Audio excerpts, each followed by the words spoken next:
Hi guys, right, so this next project is just a Siver Birch seedling that I found self-seeding in the garden. It's been in this pot for a couple of years.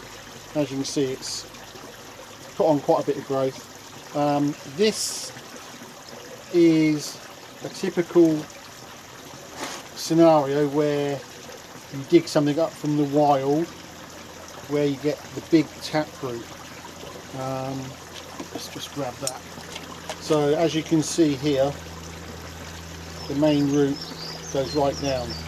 So that's the taproot, and on bonsai obviously we cut these off.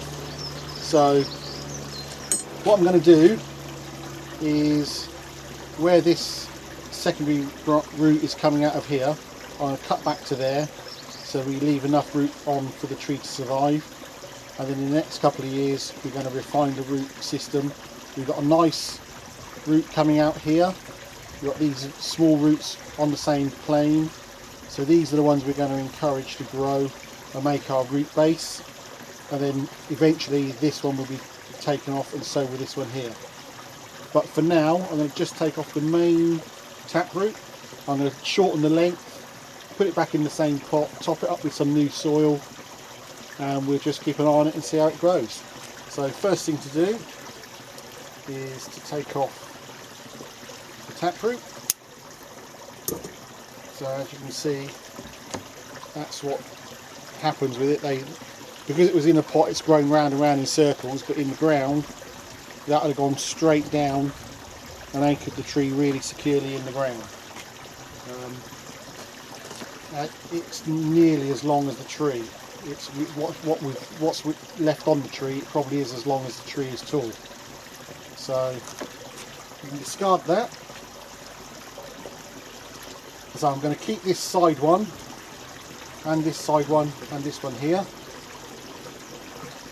Those ones in there could produce some nice root for us.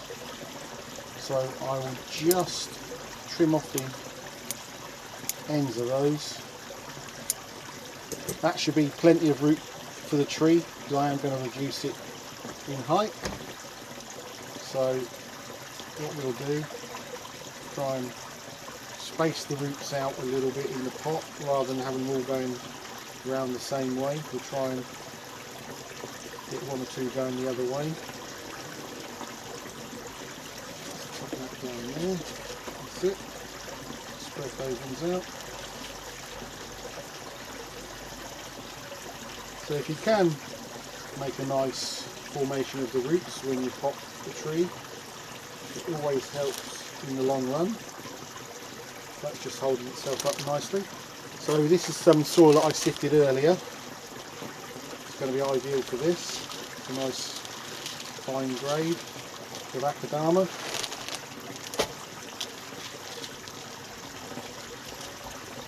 I'm just going to give that a slight water just to settle it down a little bit, then we'll top it up again.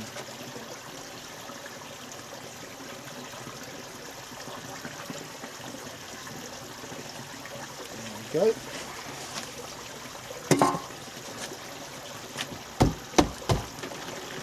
So I need a cotton stick. We're just going to push the soil around the edge of the pot to compact it, and just gently around where the roots are. That's the trees in there securely. Yeah, we use the same grade. So again, we're just going to chop that up so we've got straight trunk.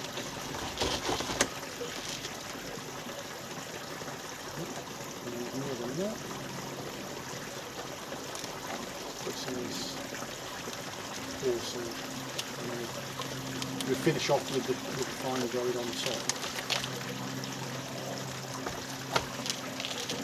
That's better.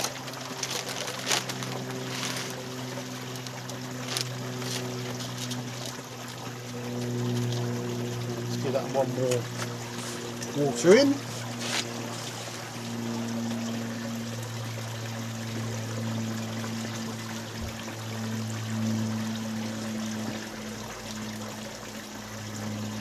It's been a really funny spring this year in England.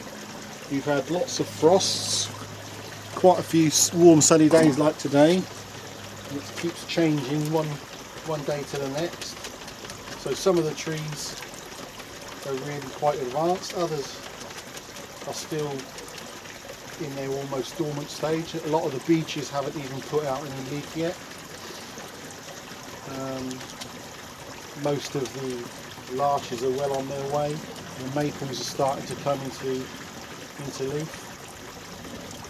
As you can see, the silver birches, they're quite advanced.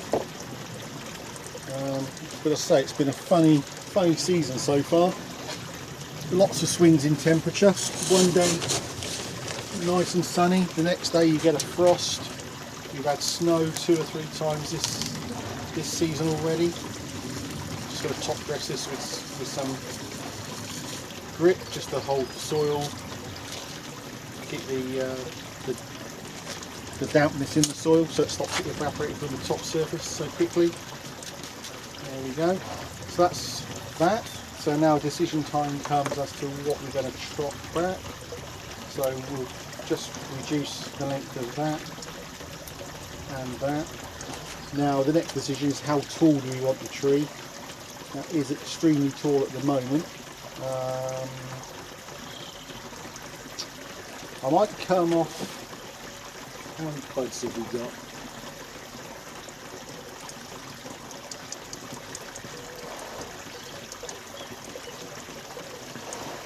I think what I'll do, I'll take it off here, allow that to die back.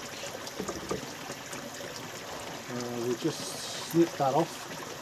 So because we've taken off all of the top growth, that's going to redirect the vigour of the tree downwards. Hopefully some of these latent buds down here will sprout and it'll give us more branches. It's a bit drastic, but it's a freebie. It was only a seedling in the garden, so these sort of things you can take liberties and do experiments with. It hasn't cost me anything. It's a little bit of potting soil, a little bit of time, and that's it. So that's that one for now. We'll come back at some stage in the future just to see what sort of growth it's put on. Thanks for watching.